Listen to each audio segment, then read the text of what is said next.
చేసుకున్నందుకై మీకు స్తోత్రాలు చెల్లించుకుంటూ ఉన్నాం. మమ్మల్ని అందరినీ కూడా ఆ యొక్క శరీరంలోనికి మమ్మల్ని తీసుకొచ్చారు.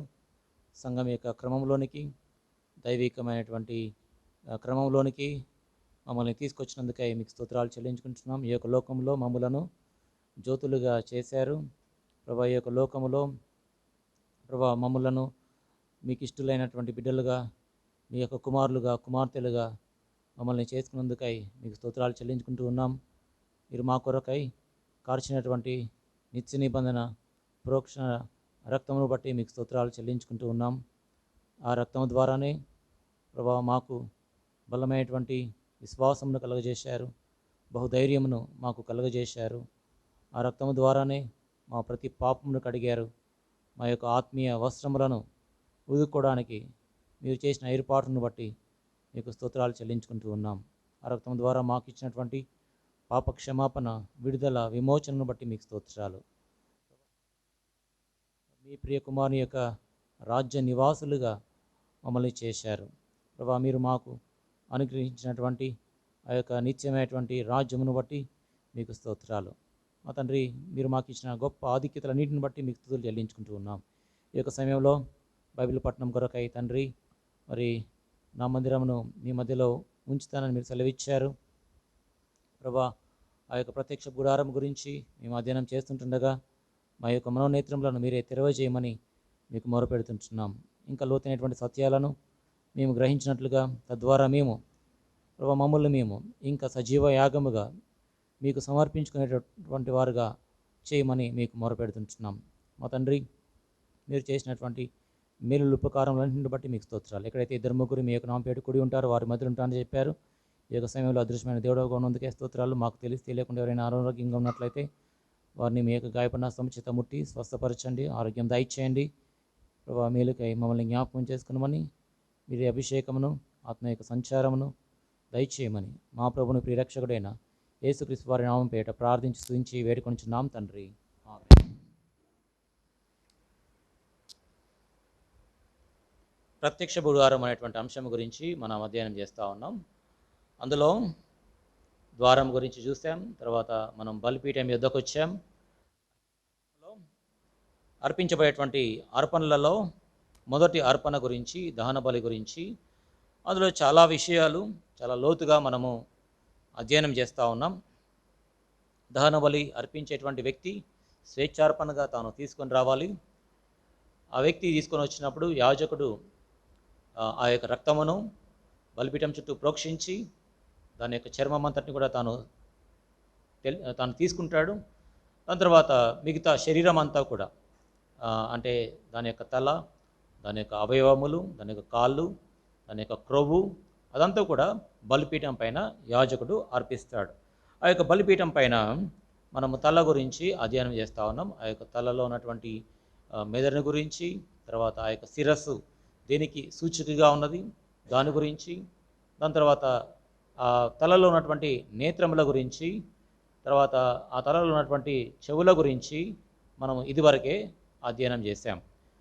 ఆ యొక్క బలి మనకేం తెలియజేస్తుందంటే, మన ప్రభువైన యేసుక్రీస్తు మన కొరకై తను తాను ఏ విధంగా అర్పించుకున్నాడో దాని గురించి అది మాట్లాడుతూ ఉంది.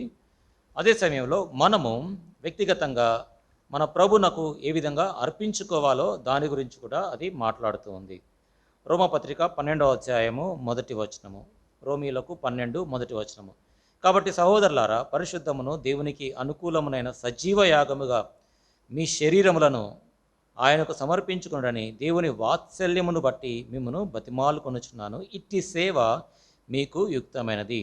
సజీవ యాగముగా మీ శరీరములను ఆయనకు సమర్పించుకునడి. మన యొక్క శరీరములను మన ప్రభువైన యేసుక్రీస్తు కొరకై, ప్రభు యొక్క పని కొరకై మనము అప్పగింపబద్ధులమై ఉన్నాం. మన ప్రభువైన యేసుక్రీస్తు మన కొరకై తను తాను అర్పించుకున్నాడు.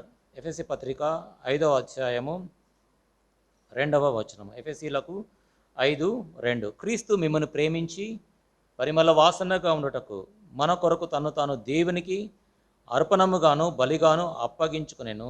అలాగుననే మీరును ప్రేమ కలిగి నడుచుకోండి. క్రీస్తు మన కొరకై తను తాను అర్పణముగా బలిగా అప్పగించుకున్నాడు. కాబట్టి మనము కూడా మన యొక్క శరీరములను ప్రభునకు అప్పగింపబద్ధులమై ఉన్నాము. ఎందుకు అప్పగింపబద్ధులమై ఉన్నామంటే ప్రభు మనల్ని విలువ పెట్టి కొనుక్కున్నాడు. మనము విలువ పెట్టి కొన్నాము కనుక మన యొక్క దేహము దేవుని ద్వారా ఇవ్వబడింది. మనము ఈ యొక్క దేహాన్ని, ఈ యొక్క శరీరాన్ని ప్రభునకు మనము అప్పగింపబద్ధులమై ఉన్నాం. మన యొక్క నేత్రములు ప్రభునకు సమర్పించాలి, మన యొక్క చెవులు ప్రభునకు సమర్పించాలి. ఏ విధంగా సమర్పించాలి, ఆ యొక్క ప్రాముఖ్యమైన సంగతులు మరి గత వారాల్లో అవన్నీ కూడా చూసాం. ఆ యొక్క తలలో మనము పెదవుల గురించి మనం ఈ యొక్క దినాన్ని చూస్తాం. దాని తర్వాత నాలుక కూడా ఉంది. దాని తర్వాత మాటలు కూడా ఉన్నాయి. ఈ యొక్క దినంన మనం పెదవుల గురించి మనం అధ్యయనం చేస్తాం. మన యొక్క పెదవులను కూడా ప్రభునకు మనము అప్పగింపబద్ధులమై ఉన్నాము. ఎందుకు అంటే ప్రభు తన యొక్క సర్వ శరీరాన్ని మన కొరకై అప్పగించాడు. మనము కూడా ప్రభునకు మనము అప్పగింపబద్ధులమై ఉన్నాం. చూడండి ఎలా మనము మన యొక్క పెదవులను ప్రభు కొరకు అప్పగించగలం. హెబ్రీ పత్రిక 13వ అధ్యాయం, హెబ్రీలకు 13వ అధ్యాయము 15వ వచనము. Hebrews chapter 13 and verse 15. కాబట్టి ఆయన ద్వారా మనము దేవునికి ఎల్లప్పుడూ స్తుతియాగము చేయదము, అనగా ఆయన నామమును ఒప్పుకొనుచు జిహ్వా ఫలము అర్పించుదము. Fruit of our lips. Let us offer fruit of our lips అంటే జిహ్వా ఫలము, మన యొక్క ఫ్రూట్ ఆఫ్ అవర్ లిప్స్, మన యొక్క పెదవుల యొక్క ఫలము, జిహ్వా ఫలమును ప్రభువునకు అప్పగించాలి. దీని గురించి మనము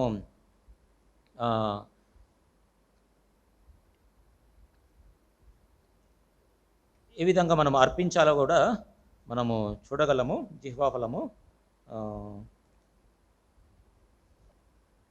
చూడండి, ఉదాహరణకి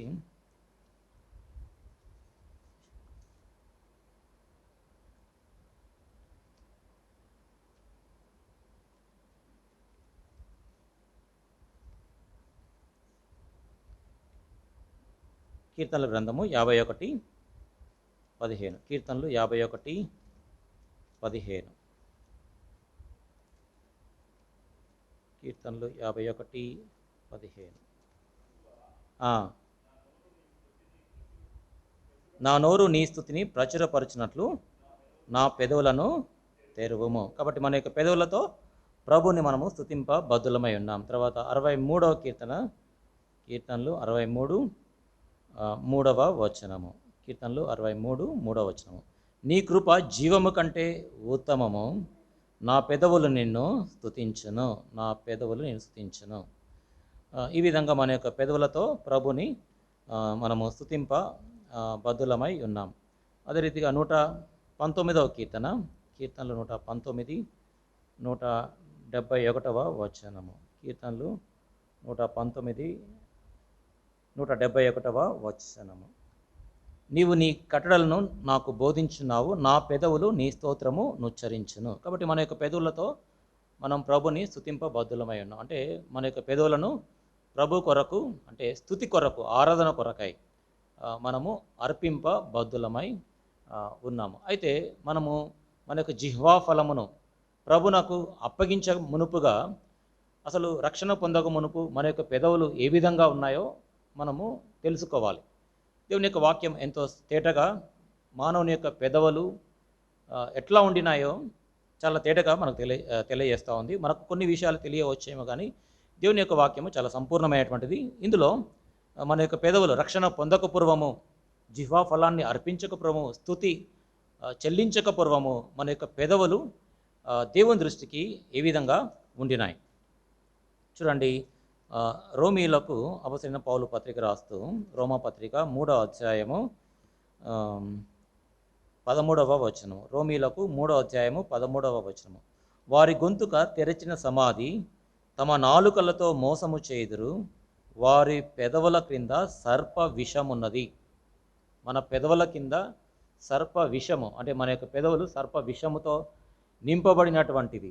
జిహ్వా ఫలము అర్పింపక మునుపు మనము మన యొక్క పెదవులతో ప్రభుని స్తుతించక పూర్వము, రక్షణ పొందక పూర్వము మన యొక్క పెదవులు అవి సర్ప విషము కలిగినటువంటివి. కీర్తనకారుడు కూడా 140వ కీర్తన 3వ వచనంలో కీర్తనకారుడు అక్కడ కూడా ఇదే విషయం తెలియజేస్తాడు. చూడండి, 140వ కీర్తన 3వ వచనము. కీర్తనలు 143వ వచనం. పాము నాలుక వలె వారు తమ నాలుకలు వాడి చేయుదురు, వారి పెదవుల కింద సర్ప విషమున్నది, వారి పెదవుల కింద సర్ప విషమున్నది. ఇదే వచనాన్ని అపొస్తలుడైన పౌలు రోమపత్రిక 3వ అధ్యాయంలో తాను కోట్ చేశాడు. వారి పెదవుల కింద సర్ప విషమున్నది. కాబట్టి రక్షణ పొందకపోవము మన యొక్క పెదవులు ఆ విధంగా సర్ప విషము కలిగి ఉన్నాయి. తర్వాత ఇంకా మన యొక్క పెదవులు ఏ విధంగా ఉన్నాయంటే కీర్తనల గ్రంథం 26వ కీర్తన, క్షమించండి, సామెతలు 26, సామెతల గ్రంథం 26వ అధ్యాయము 23వ వచనం. సామెతలు 26, 23వ వచనం. చెడు హృదయమును ప్రేమగల మాటలాడు పెదవులను కలిగియుండుట మంటి పెంకు మీది వెండి పూతతో సమానము. చెడు హృదయము, ప్రేమగల మాటలాడు పెదవులు. కొంతమంది ఇట్లనే ప్రవర్తిస్తారు, చెడ్డ హృదయం కలిగి ఉంటారు, మాటలు మాత్రం చాలా అసలు ఎంత నునుపుగా ఉంటాయంటే, ఎంత తీయగా ఉంటాయంటే అంత తీయగా ఉంటాయి. నమ్మించి మోసం చేస్తూ అంటారు కదా, గొంతు కోసి ఏదో అంటారు, సంథింగ్ ఆంధ్రాలో సంథింగ్ గొంతు కోసి మోసం చేసినారు ఏదో అంటారు. చెడు హృదయమును ప్రేమగల మాటలాడు పెదవులు. ఇట్లాంటి దృష్టాంతాలు కూడా బైబిల్ గ్రంథంలో మనం చూడగలం. ఉదాహరణకి ఇస్కరియోతు యూదా ప్రభువైన యేసుక్రీస్తుని అప్పగించడానికి చాలా దినాలు ప్రయత్నం చేశాడు. చివరికి ఒలీవల తోటకి వచ్చినప్పుడు కూడా ప్రభువైన యేసుక్రీస్తుని ముద్దు పెట్టుకున్నాడు, కౌగిలించుకున్నాడు, ముద్దు పెట్టుకున్నాడు. అంటే ఎంతో ప్రేమను తాను కనబరుస్తూ ఉండినాడు. అయితే చెడ్డ హృదయం మాత్రం చెడ్డ. కారణం ఏంటంటే 30 వెండి నాణాలతో ప్రభువైన యేసుక్రీస్తుని అప్పగించాలి, ఆ యొక్క 30 వెండి నాణాలతో ఎంజాయ్ చేయాలి. ఆ విధంగా ఇస్కరియోతు యూదా చెడు హృదయం కలిగి ఉన్నాడు, ప్రేమతో మాట్లాడుతూ ఉన్నాడు, అంటే పెదవులతో ముద్దు పెట్టుకున్నాడు. అంటే ఎంత ప్రేమ, చూసే వాళ్ళకి చాలా ఎంతో ఆకర్షణముగా, ఎంతో ఇష్టపడుతున్నట్లుగా అనిపిస్తుంది. కానీ తన యొక్క హృదయం చాలా చెడిపోయినటువంటి హృదయం. కొంతమంది ఇట్లాంటి హృదయాన్ని కలిగి ఉంటారు. బైబిల్ గ్రంథంలో పలు దృష్టాంతాలు మనము చూడగలం. ఉదాహరణకి సౌలు కూడా, మరి సౌలు తాను రాజుగా ఉన్నప్పుడు అనేక యుద్ధాలు చేశాడు, అనేక విజయాలు సాధించాడు. ఫిలిస్తీన్ల పైన అయితేనేమి, అమ్మోనీలు, తర్వాత మోయాబీలు, తర్వాత అమాలేకీయులు, వీరిపైన యుద్ధం చేసి విజయాలు సాధించాడు. అయితే ఒక సందర్భంలో ఫిలిస్తీన్లు యుద్ధానికి వచ్చినప్పుడు ఆ యొక్క జాయింట్ గొల్యాతు తాను 40 దినాలు, మరి మీలో ఎవరైనా శూరుడు ఉన్నట్లయితే నాతో యుద్ధానికి రండి, నాతో మరి పోట్లాడండి అని చెప్పేసి సవాలు వీసినప్పుడు ఎవరు కూడా పోలేకపోయారు. అయితే దావీదు ఒక్కడే తాను వెళ్ళాడు. ఎట్లా విజయం సాధించడం మనకందరికీ చాలా పరిచయమే. అయితే తాను సౌలు యొక్క తలను శిరచ్ఛేదనం గొల్యాతు యొక్క తలను శిరచ్ఛేదనం చేసిన తర్వాత తన చేతితో దాన్ని పట్టుకొని వచ్చినప్పుడు అంత బాగానే ఉండింది. అయితే స్త్రీలు ఎప్పుడైతే పాట పాడినారో, సౌలు 1000 కొలది, దావీదు 10,000 కొలది అని ఎప్పుడైతే పాడినారో, ఆ పాటకి వెంటనే తన హృదయంలో అసూయ వచ్చింది. తర్వాత విషపు చూపు చూశాడంట. విషపు చూపు, కొంతమంది అట్లాంటి విషపు చూపు కలిగి ఉంటారు, చాలా తీవ్రమైనటువంటిది. అయితే బయటికి మాత్రం చాలా చక్కగా మాట్లాడుతూ ఉంటాడు. చూడండి ఆ విషపు చూపు. మొదటి సమూయేలు గ్రంథం. కొంతమంది బయటికి బాగానే మాట్లాడతారు, కానీ వారి యొక్క చూపు మాత్రం చాలా భయంకరంగా ఉంటుంది, ఏదో ప్రేమగా మాట్లాడుతున్నట్లు కనబడుతుంది. 18 మొదటి సమూయేలు 18వ అధ్యాయము 9వ వచనం. కాబట్టి నాటి నుండి సౌలు దావీదు మీద విషపు చూపు నిలిపేను. అయితే ఏదో ప్రేమతో మాట్లాడుతున్నట్టుగా కనబడుతుంది, కానీ హృదయం మాత్రం చెడుతనం కలిగి ఉంది. ఎన్నో పర్యాయములు దావీదుని తన యొక్క అంతఃపురంలో ఉన్నప్పుడే చంపడానికి ప్రయత్నం చేశాడు. అదే సమయంలో తాను అరణ్యంలో ఉన్నప్పుడు సైతము అనేక పర్యాయములు చంపడానికి ప్రయత్నం చేశాడు. కొన్ని పర్యాయములు మరి దేవుడు సౌలును దావీదు చేతికి అప్పగించినప్పుడు కూడా, పట్టబడినప్పుడు కూడా సౌలు అంటాడు, నాయన నా కుమారుడా నువ్వు వచ్చేసేయి అని చెప్పేసి మాట్లాడుతాడు. నాయన నా కుమారుడు అని మాట్లాడతాడు. మరలా కొన్ని దినాలు అయిపోయిన తర్వాత మరలా మరి తరమడము, తర్వాత చంపడానికి చాలా శత విధాలుగా ప్రయత్నం చేశాడు. ఒకవేళ ఏదైనా కనబడి ఉంటే మాత్రం ఖచ్చితంగా చంపి ఉండేవాడు. అట్లాంటి వ్యక్తులు మరి అనేక దృష్టాంతాలు బైబిల్ గ్రంథంలో ఈ విధంగా మనము చూడగలం. కాబట్టి రక్షణ పొందక పూర్వము మన యొక్క పెదవుల కింద సర్ప విషము ఉండింది. తర్వాత చెడు హృదయము, ప్రేమగల పెదవులు మనము కలిగి ఉన్నాం. తర్వాత యెషయా ప్రవక్త తాను సైన్యంలోకి అధిపతి యెహోవాను తాను చూచినప్పుడు దర్శనములో ఒక మాట అంటాడు. చూడండి, యెషయా గ్రంథం 6వ అధ్యాయము 5వ వచనము. యెషయా గ్రంథం 6వ అధ్యాయము 5వ వచనము. అయ్యో నేను అపవిత్రమైన పెదవులు గలవాడను, అపవిత్రమైన పెదవులు గల జనుల మధ్య నివసించువాడను, నేను నశించి తిని రాజును సైన్యములకు అధిపతి నాకు యెహోవాను నేను కనులారా చూచి తిని అనుకుంటుని. చూడండి, దేవుని యొక్క దర్శనాన్ని తాను పొందుకున్నప్పుడు దేవుణ్ణి తాను కనులారా చూడగలిగాడు, దేవుని యొక్క మహిమను చూడగలిగాడు. శరాపులు, కెరూపులు వారందరినీ చూశాడు. తర్వాత దేవుని యొక్క మహిమ ఏ విధంగా ఉంది, ఏ విధంగా ఆరాధన జరుగుతూ ఉంది, వారు ఏ విధంగా పరిశుద్ధులుగా ఉన్నారు, పవిత్రంగా ఉన్నారు, ఆ యొక్క పరిస్థితులను కూడా చూసి వాస్తవానికి యెషయా తాను ప్రవక్త. ఉజ్జియా తాను మరణించక మునుపుగానే తాను ప్రవక్తగా ఉండినాడు. అయితే అనేక సంవత్సరాలు తాను ప్రవక్తగా ఉండినప్పటికీ ఆ విషయాన్ని తాను గుర్తించలేకపోయాడు. ఎప్పుడైతే పరలోకపు దర్శనాన్ని తాను పొందుకున్నాడో అప్పుడు తాను గుర్తించగలిగాడు. తన యొక్క రియల్ నేచర్, రియల్ స్టేటస్ గురించి తాను గుర్తించగలిగాడు.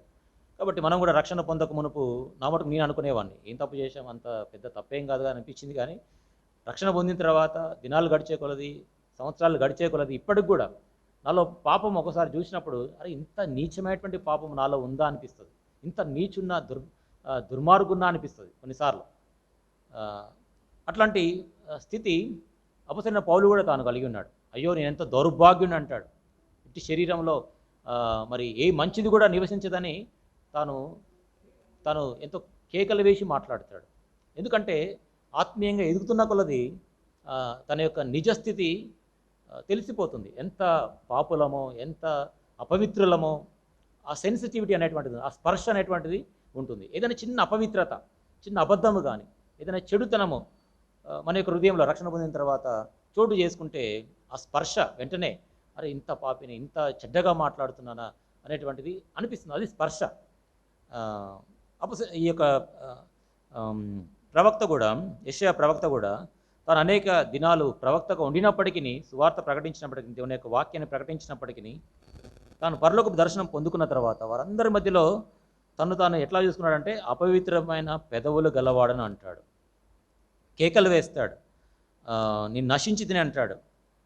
అప్పుడు తను ఏ విధంగా పవిత్రపరచబడ్డాడో మనం తర్వాత వచనాల్లో మనం చూడగలం. అయితే తను అంటాడు, అపవిత్రమైన పెదవులు గలవాడను, అపవిత్రమైన పెదవులు గల జనుల మధ్యను నివసించువాడను. రక్షణ పొందక పూర్వము మనము కూడా అపవిత్రమైనటువంటి పెదవులు కలిగినటువంటి వాడము. కాబట్టి రక్షణ పొందిన దృక్పథంలో నుంచి రక్షణ పొందినటువంటి స్థితిని మనం చూస్తే అప్పుడు మనకు అర్థమవుతుంది ఈ యొక్క అపవిత్రమైనటువంటి పెదవులు ఏంటో మనకు అర్థమవుతుంది. ఒకవేళ రక్షణ పొందకపోతే ఈ యొక్క అపవిత్ర పెదవులు అంటే అసలు అర్థమే కాదు. తర్వాత మన యొక్క పెదవులు ఇంకా ఏ విధంగా ఉన్నాయంటే చూడండి, కీర్తనల గ్రంథం 59, కీర్తనలు 59 7వ వచనము. కీర్తనల గ్రంథం 59 7వ వచనం. వినువారును లేరనుకొని వారు తమ నోట నుండి మాటలు వెళ్ళగక్కుదురు, వారి పెదవులలో కత్తులున్నవి, పెదవుల్లో కత్తులు ఉన్నాయంట.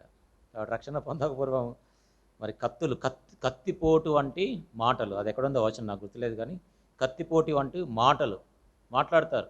అయితే ఆ మాటలు ప్రజల్ని గాయపరిచేయగా ఉంటాయి, చాలా హర్టింగ్గా ఉంటాయి. అయితే మనము ఒకప్పుడు ఇట్లాంటి పెదవులు మనం కలిగినటువంటి వారం. అయితే దేవుని యొక్క వాక్యాన్ని విన్నప్పుడు ఆ యొక్క వాక్యం మనల్ని గుచ్చవచ్చు. ఎందుకంటే దేవుని యొక్క వాక్యము రెండంచులు గల ఎటువంటి ఖడ్గం కంటేను వాడి అయినటువంటిది. దేవుని యొక్క వాక్యము మనం విన్నప్పుడు అది మనల్ని గుచ్చుతుంది కూడా. చూడండి, అపోస్తలుల కార్యములు 2వ అధ్యాయము 37వ వచనం. అపోస్తలుల కార్యములు 2వ అధ్యాయము 37వ 7వ వచనము. వారు ఈ మాట విని హృదయంలో నొచ్చుకొని, సహోదరులారా మేమేమి చేతుమని పేతురును కడమ అపోస్తలను అడుగగా. హృదయంలో నొచ్చుకొని, మనకు తెలుగు బైబిల్లో ఒకటని రాసి కింద రాస్తున్నారు పొడవబడి, కానీ ఇంగ్లీష్లో అంత చక్కగా లేదు. ప్రిక్డ్ అని రాయడం అంటే గుచ్చబడ్డం, అంటే మనం సూదితో గుచ్చుతాం కదా, ఏదో పుల్లతో గుచ్చినట్టుగా కాదు, వాస్తవానికి నొచ్చుకొని లేకపోతే పొడవబడి, అంటే దేవుని యొక్క వాక్యాన్ని వినగానే వారు పొడవబడ్డారు. కాబట్టి వాక్యము మన యొక్క హృదయంలో అది గాయం చేస్తుంది, అది మనల్ని దుఃఖపరచవచ్చు. అయితే అది దైవ చిత్తానుసారమైనటువంటి దుఃఖము అది రక్షణ కలగజేస్తుంది. ఎక్కడుంది చూడండి అది.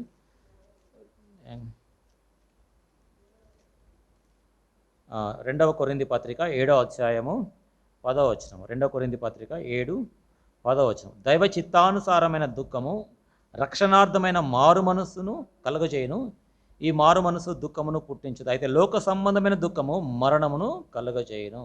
దేవుని యొక్క వాక్యము రెండంచులు గల ఎటువంటి ఖడ్గము కంటే నువ్వు వాడినటువంటిది. అది మనల్ని గాయపరచవచ్చు, అది మన హృదయాన్ని పొడవచ్చు, గుచ్చవచ్చు, కొంచెం గాయపరచవచ్చు, బాధ కలిగించవచ్చేమో. అయితే అది దైవ చిత్తానుసారమైనటువంటి దుఃఖం, రక్షణను కలిగించేటువంటి దుఃఖం. అయితే కత్తిపోటు వంటి మాటలు ఉన్నాయి. ఆ మాటలు చాలా భయంకరమైనటువంటి మాటలు. అవి మనుషుల్ని గాయపరుస్తాయి. అది లోక సంబంధమైనటువంటి దుఃఖాన్ని, మరణాన్ని కలుగజేస్తుంది. కాబట్టి మన యొక్క పెదవులు ఒకప్పుడు సర్ప విషముతో నింపబడినటువంటి పెదవులు, రెండోదిగా చెడు హృదయము, ప్రేమగల మరి మాటలు లేకపోతే పెదవులు కలిగినటువంటి వారం. తర్వాత మూడవదిగా అపవిత్రమైనటువంటి పెదవులు కలిగినటువంటి వారం. నాలుగోదిగా కత్తులు, అంటే పెదవులు కత్తులు వంటివి, అంటే కత్తిపోటు మాటలు మనం కలిగినటువంటి వారం. ఇట్లాంటి పెదవులు మనం కలిగి ఉన్నాం. తర్వాత మన యొక్క పెదవులు ఇంకా ఎట్లాంటివి అంటే కీర్తనల గ్రంథం 31:18. 31వ కీర్తన 18వ వచనము. కీర్తనలు 31:18. అబద్ధికుల పెదవులు మూయబడును గాక. నోరు తెరిస్తే అబద్ధాలు ఆడినటువంటి వారం. అబద్ధికుల పెదవులు, మన యొక్క పెదవులు అబద్ధాలు పలికినటువంటి పెదవులు. దీని గురించి 120వ కీర్తన 2వ వచనంలో కూడా చూడగలం. కీర్తనలు 122వ వచనము. యెహోవా అబద్ధమాడు పెదవుల నుండి, మోసకరమైన నాలుక నుండి నా ప్రాణమును విమోచింపుము. కాబట్టి అబద్ధమాడు పెదవులు, ఒకప్పుడు మనము అబద్ధమాడు పెదవులు కలిగి ఉన్నాం. అయితే అబద్ధమాడు పెదవులు యెహోవాకు హేయములని మనం చూస్తాం. చూడండి, సామెతల గ్రంథం 12వ అధ్యాయం, సామెతలు 12వ అధ్యాయము 22వ వచనం. సామెతలు 12వ అధ్యాయము 22వ వచనం. అబద్ధమాడు పెదవులు యెహోవాకు హేయములు. కాబట్టి మనము అబద్ధమాడు పెదవులు కలిగినటువంటి వారం. కాబట్టి ఇట్లాంటి పెదవులు రక్షణ పొందక పూర్వము మన యొక్క జీవితంలో మన పెదవులు ఉండినాయి. తర్వాత మన యొక్క పెదవుల్ని అంటే బైబిల్ గ్రంథంలో చాలామంది అబద్ధాలు ఆడినారు. మనం వాటిని కూడా దృష్టాంతంగా మనం తీసుకోవచ్చు. బైబిల్ గ్రంథంలో ఎవరెవరు అబద్ధాలు ఆడుండొచ్చు? ఉదాహరణకి గేహజీ నేను ఎక్కడికి పోలేదంటాడు, నేను ఇక్కడే ఉన్నాను అంటాడు. నా ఆత్మ నీతో కూడా రాలేదా అని ఎలీషా ప్రవక్త అంటాడు. ఈ విధంగా అబద్ధాలు, ఈ అబద్ధాలు ఎక్కడి నుంచి వచ్చినాయి అంటే సాతానుడు ఏదైనా వనంలో ఉన్నప్పుడే వాడు అబద్ధం ఆడినాడు. ఎంత మోసం చేసినాడు, ఎంత కుయుక్తిగా వచ్చి అబద్ధం ఆడాడు. ఇది నిజమా ఒక సందేహాన్ని పుట్టించాడు. కాబట్టి బైబిల్ గ్రంథంలో ఈ విధంగా అనేక దృష్టాంతాలు మనం చూడగలం. ప్రాక్టికల్ లైఫ్లో కూడా మనము అనేక అబద్ధాలు మనం వింటూ ఉంటాం. సంఘంలో కూడా సహపాఠి సహోదరులు కూడా కొంతమంది అబద్ధాలు ఆడుతూ ఉంటారు. కొన్ని పర్యాయం మనం కూడా మరి శోధింపబడి అబద్ధాలు ఆడేటువంటి వీలు సాధ్యత కూడా ఉంటుంది. అయితే ఇది అబద్ధము చాలా తీవ్రమైనటువంటిది. అబద్ధం ఆడేటువంటి వారు దేవుని యొక్క రాజ్యంలో ప్రవేశించలేరు. వారు అగ్నిగుండంలో పడవేయబడతారు. చూడండి, ప్రకటన గ్రంథం 21వ అధ్యాయము 8వ వచనము. Revelation chapter 21 and verse 8. ఇక్కడ ఒక పెద్ద పట్టీ ఉంది. అందులో గంధకములతో మండు గుండములో ఎవరైతే పాలు పుచ్చుకుంటారో వారి గురించి రాయబడింది. అందులో మనం అబద్ధికుల గురించి కూడా చూడగలం. అబద్ధికులందరూ. కాబట్టి అబద్ధికులందరూ. తర్వాత 21వ అధ్యాయము 27వ వచనంలో కూడా చూడగలం. 27వ వచనం, గొర్రెపిల్ల యొక్క జీవగ్రంథమందు వ్రాయబడిన వారే దానిలో ప్రవేశించరు కానీ నిషిద్ధమైనది ఏదైనాను, అసహ్యమైన దాన్ని, అబద్ధమైన దాన్ని జరిగించు వాడెవడైనను దానిలోనికి ప్రవేశింపడు. అబద్ధమైన దాన్ని జరిగించువాడు. కాబట్టి మన యొక్క జీవితంలో యథార్థత, సత్యము మనం కలిగి ఉండాలి. అబద్ధాలు ఆడేటువంటి వారు దేవుని యొక్క రాజ్యంలో ప్రవేశించలేరు. ఆ యొక్క పరిశుద్ధ పట్టణంలో యెరూషలేములోనికి, నూతన యెరూషలేములోనికి వారు ఎంత మాత్రమును ప్రవేశించరు. వారందరూ వెలుపల ఉంటారు. ప్రకటన గ్రంథం 22వ అధ్యాయము 15వ వచనము. ప్రకటన గ్రంథం 22:15, కుక్కలను, మాంత్రికులను, వ్యభిచారులను, నరహంతకులను, విగ్రహారాధికులను, అబద్ధమును ప్రేమించి జరిగించు ప్రతివాడును వెలుపట నుందురు. అబద్ధమును ప్రేమించి జరిగించు ప్రతివాడును. కాబట్టి ఈ అబద్ధాలు చాలా భయంకరమైనటువంటివి. చాలామంది ఏమనుకుంటారు, కొంతమంది ఈ విధంగా ప్రీచింగ్ కూడా చేస్తూ ఉన్నారు. చాలా తప్పుడు బోధ. వెలుపల ఉంటారంటే వీఆర్ సేఫ్ అనుకుంటారు చాలామంది. అట్లాంటి బోధలు కూడా నేను హెబ్రోన్లో ఒక దైవ సేవకుడు చెప్పడం విన్నాను. చాలా ఆశ్చర్యం అనిపించింది. దాని గురించి కొంచెం డిస్కషన్ కూడా జరిగింది. ఇట్లా చెప్పినాడు ఏంటని చెప్పేసి. అబద్ధికులు వెలుపల ఉంటారు కానీ నరకానికి బోరు కదా అని చెప్పేసి, అగ్నిగుండానికి బోరు కదా అని చెప్పేసి ఆ విధంగా చెప్పడం జరిగింది ఒక చాలా ఏళ్ళ క్రితం, కరోనా బిఫోర్. ఆ విధంగా కొంతమంది సరి అయినటువంటి అవగాహన లేకుండా మాట్లాడుతూ ఉంటారు. వెలుపల ఉంటారంటే చూడండి ఎంత తేటగా ఉంది. ప్రకటన గ్రంథం 21వ అధ్యాయము 8వ వచనం చివరిలో, అబద్ధికులందరూ అగ్ని గంధకములతో మండు గుండములో పాలు పొందుదురు. అంటే వెలుపల ఉంటారంటే తర్వాత వారికి జడ్జిమెంట్ ఉంటుంది. వారందరూ కూడా అగ్ని గంధకములతో మండు గుండములో పాలు పొందుదురు. కాబట్టి అబద్ధాలు ఒకప్పుడు మనము మాట్లాడినటువంటి వారము, అంటే అబద్ధపు పెదవులు మనము కలిగినటువంటి వారు. తర్వాత ఇచ్చకపు మాటలు, అంటే ఫ్లాటరింగ్ లిప్స్, అంటే ఎవరినో ఇంప్రెస్ చేయడానికి, ఏదో వారి దగ్గర నుంచి ఏదైనా సంపాదించుకోవడానికి మనము ఫ్లాటరింగ్ లిప్స్ కూడా కలిగి ఉన్నాం. అంటే ఇచ్చకపు మాటలు మాట్లాడినటువంటి పెదవులు కలిగినటువంటి వారం. చూడండి కీర్తనలు 12:2-3 వచనాలు. కీర్తనలు 12వ కీర్తన 2-3 వచనాలు. అందరూ ఒకరితో ఒకరు అబద్ధములాడుదురు, మోసకరమైన మనసు గలవారై ఇచ్చకములాడు పెదవులతో పలుకుదురు. తర్వాత 3వ వచనం కూడా, యెహోవా ఇచ్చకములాడు పెదవులన్నిటినీ, బింకములాడు నాలుకలన్నిటినీ కోసివేయును. కాబట్టి రక్షణ పొందక పూర్వము మన యొక్క పెదవులు ఇచ్చకములాడేటువంటి పెదవులు, అంటే ఫ్లాటరింగ్ లిప్స్. ఎవరినో మనము ఇంప్రెస్ చేయడానికో లేకపోతే మోసం చేయడానికో పెదవులతో మనము ఫ్లాటరింగ్ చేసినటువంటి వారం. దీని గురించి సామెతల గ్రంథంలో కూడా చూడగలం. సామెతలు 20వ అధ్యాయం, సామెతల గ్రంథం 20వ అధ్యాయము 19వ వచనము. మనకు తెలుగులో అయితే వదరబోతుల జోలికి అని ఉంది, అయితే ఇంగ్లీష్లో ఫ్లాటరింగ్ లిప్స్ అనేటువంటి మాట చూస్తాం. సామెతలు 20వ అధ్యాయం 19. కొండెగాడే తిరుగులాడు వాడు పరుల గుట్టు బయట పెట్టును, కావున వదరులబోతు జోలికి పోకుము. వదరబోతుల జోలికి పోకుము అంటే ఇంగ్లీష్లో కింగ్ జేమ్స్ వర్షన్లో ఫ్లాటరింగ్ లిప్స్ అనేటువంటి మాట రాయబడింది. కాబట్టి మనం ఇచ్చకపు మాటలు కలిగినటువంటి వారం. తర్వాత ఇంకా ఎట్లాంటి మాటలు కలిగి ఉన్నామంటే కుటిలమైనటువంటి మాటలు, అంటే మూర్ఖపు మాటలు, పర్వర్స్ లిప్స్. సామెతలు 4వ అధ్యాయం, సామెతల గ్రంథం 4వ అధ్యాయము 24వ వచనం. సామెతలు 4వ అధ్యాయము 24వ వచనంలో అక్కడ కుటిలమైనటువంటి మాటలు మనం చూస్తాం. మూర్ఖపు మాటలు నోటికి రానియకము, పెదవుల నుండి కుటిలమైన మాటలు రానియకము. కుటిలమైన మాటలు అంటే పర్వర్స్ లిప్స్. ఇంగ్లీష్లో పర్వర్స్ లిప్స్ అని ఉంది. తర్వాత ఇదే సామెతల గ్రంథం 19వ అధ్యాయం 1వ వచనంలో అక్కడ కుటిలమైనటువంటి మాటలు అంటే అక్కడ మూర్ఖపు మాటలు. ఇంగ్లీష్లో కింగ్ జేమ్స్ వర్షన్లో పర్వర్స్ అనేటువంటి మాట చూస్తాం, పర్వర్స్ లిప్స్. సామెతలు 19వ అధ్యాయము 1వ వచనము. బుద్ధిహీనుడై తన పెదవులతో మూర్ఖముగా మాటలాడు వాని కంటే యథార్థముగా ప్రవర్తించు దరిద్రుడే శ్రేష్ఠుడు. అంటే పెదవులతో మూర్ఖముగా మాటలాడు వాని కంటే, కుటిలం అంటే నాకు మాట అర్థం తెలీదు. తర్వాత పర్వర్స్ ఆ వచనం చూసిన తర్వాత మూర్ఖముగా మాటలు అంటే మూర్ఖులు చాలామంది ఈ లోకంలో కనబడుతూ ఉంటారు. మూర్ఖంగా మాట్లాడ అంటే వాదించడం, అంటే వారిదే కరెక్ట్ అన్నట్టుగా కొంతమంది మత ఛాందస్తులు వాదిస్తూ ఉంటారు. ఇదే కరెక్ట్ అదే కరెక్ట్ అని చెప్పేసి వాదిస్తూ ఉంటారు. అంటే మూర్ఖంగా మాట్లాడుతూ ఉంటారు. Perverse lips. ఒకప్పుడు మనము కూడా రక్షణ పొందక పూర్వము ఈ పర్వర్స్ లిప్స్, మూర్ఖమైనటువంటి పెదవులు లేక కుటిలమైనటువంటి పెదవులు మనము కలిగినటువంటి వారం. తర్వాత మన యొక్క పెదవులు ఇంకా ఎట్లా ఉండినాయంటే, ఇదే సామెతల గ్రంథం 8వ అధ్యాయము 7వ వచనము. సామెతలు 8వ అధ్యాయము 7వ వచనము. నా నోరు సత్యమైన మాటలు పలుకును, దుష్టత్వము నా పెదవులకు అసహ్యము.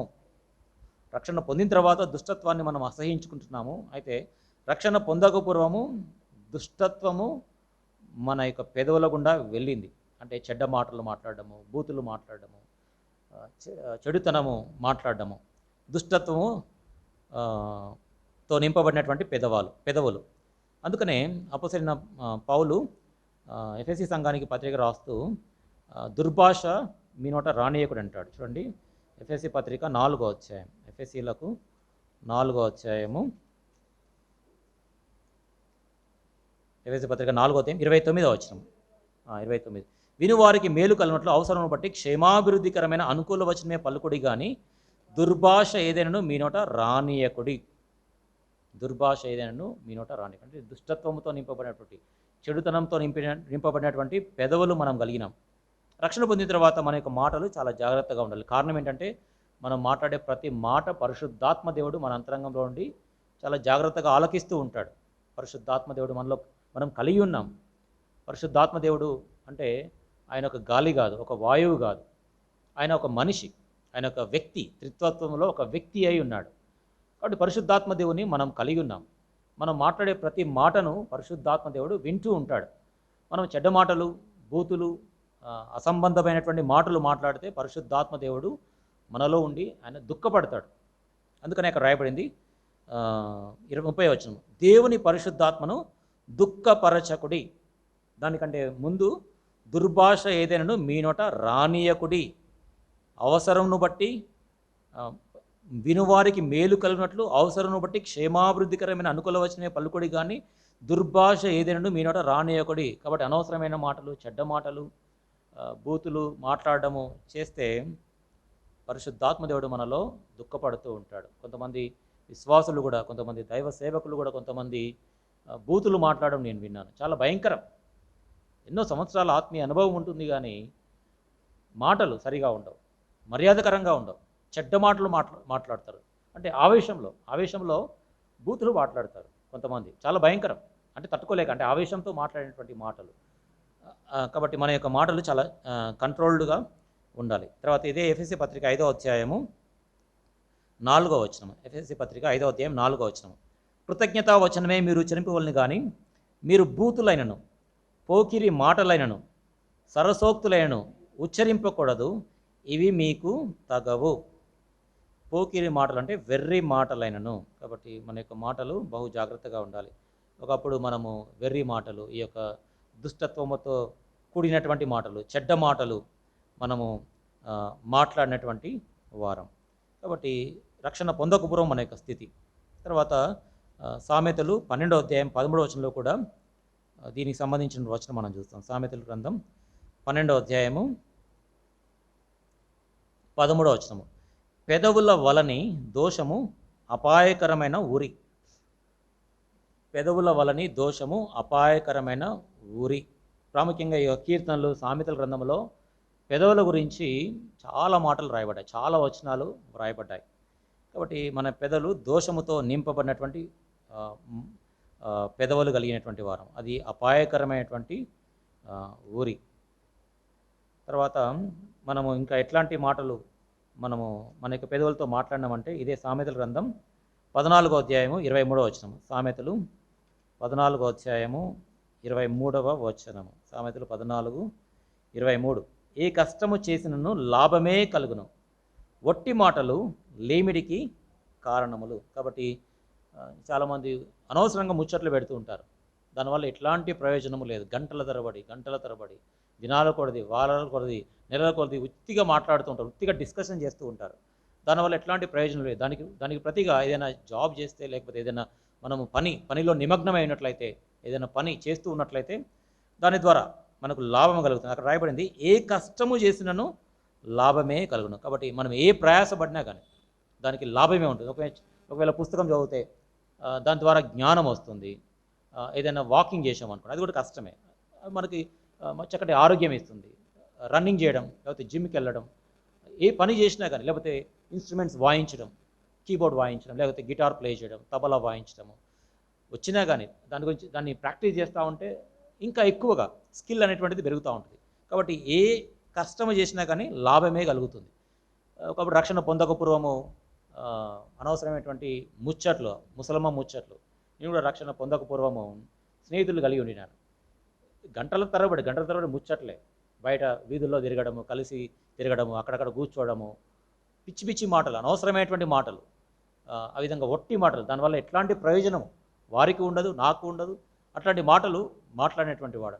కాబట్టి రక్షణ పొందకూరము ఒట్టి మాటలు, అంటే ఎందుకు పనికిరానటువంటి మాటలు మాట్లాడినటువంటి వారం, అంటే లోక వార్తలు కావచ్చు, లేకపోతే అపవిత్రమైనటువంటి మాటలు, ఆ విధంగా మనము మాట్లాడినటువంటి వారం.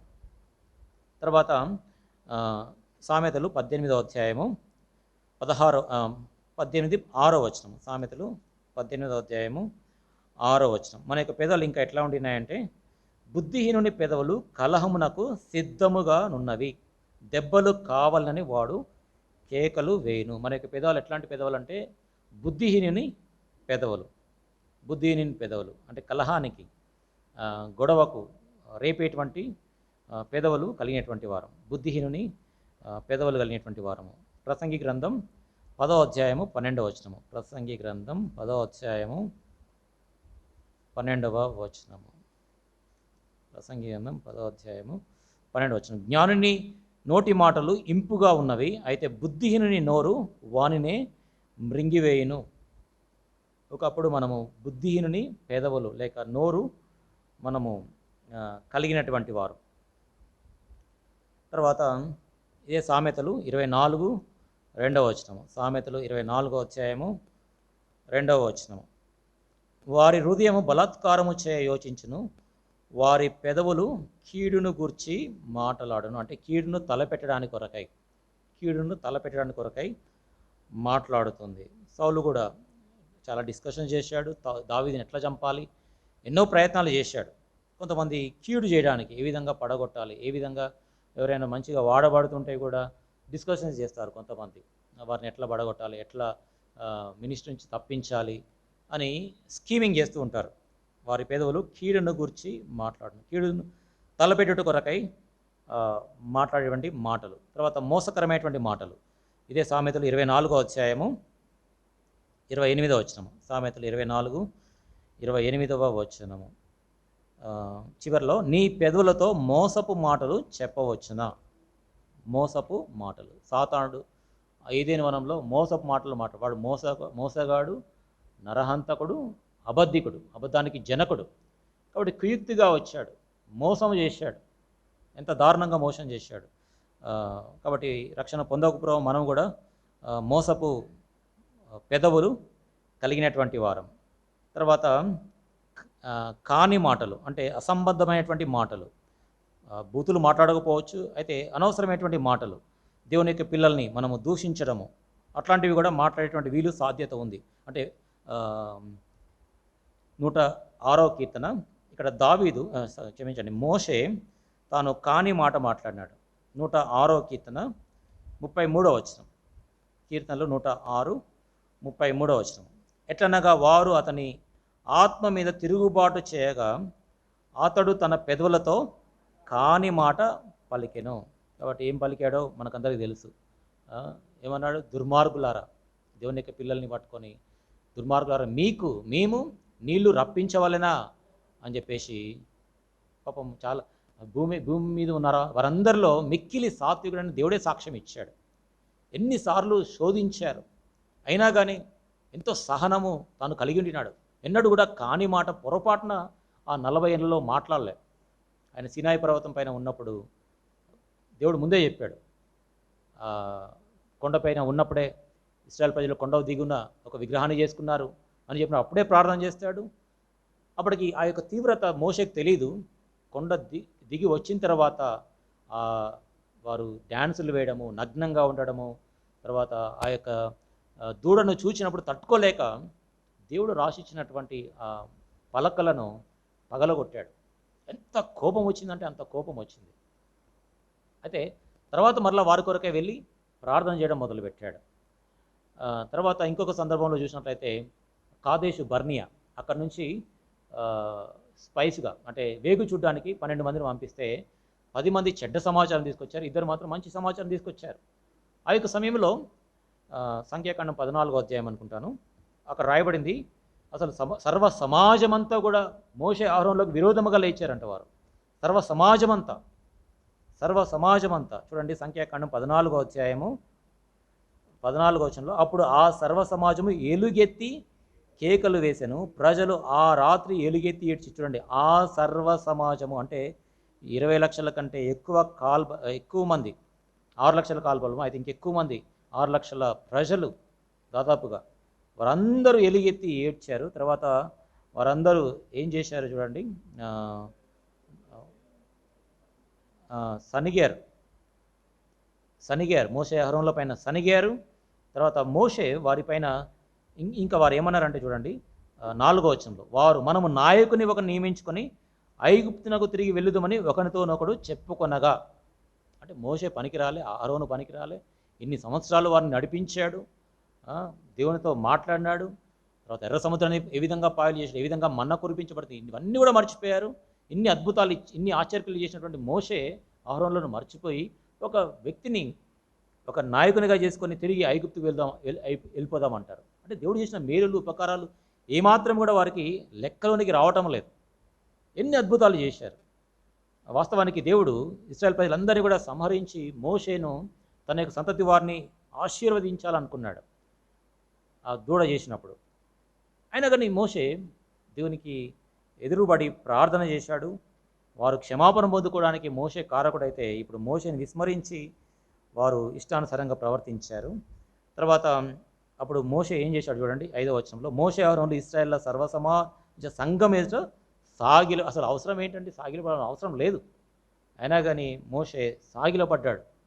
ఈ ప్రజలందరూ నాకు తిరుగుబాటు చేస్తూ ఉన్నారు, ఇంతగానో ఎలుగెత్తి ఏరుస్తూ ఉన్నారు, నేను వీరి కొరకై ఇంత ప్రార్థన చేశాను, వీరి ద్వారా దేవుని ఎన్నో అద్భుతాలు వీరి మధ్యలో నేను జరిగించాను, అయినా కానీ ఇట్లా మాట్లాడుతున్నారని కోపగించుకోలేదు, వారిని ఎదిరించలేదు, అయితే సాగిలా పడ్డాడు.